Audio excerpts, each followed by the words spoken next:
की ज्या काळात लंडनमध्ये महिलांना मतदानाचा अधिकार नव्हता, तिथल्या पार्लमेंटमध्ये चर्चा सुरू झाली की महिलांना मतदान मिळालं पाहिजे. त्याच्या आत सयाजीराव महाराजांनी बडोद्यामध्ये महिलांना मतदानाचा अधिकार सुरू केला.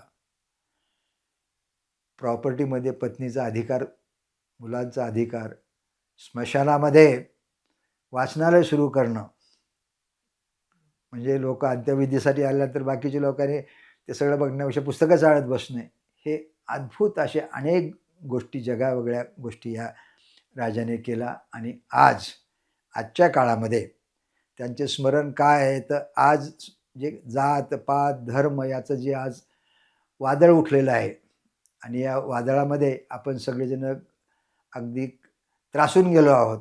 यात सयाजीरावांची आठवण, सयाजीरावांचे विचार, सयाजीरावांचं लेखन, त्यांचे ग्रंथ हे आपल्याला त्यावर उपाय म्हणून मदत करू शकतात.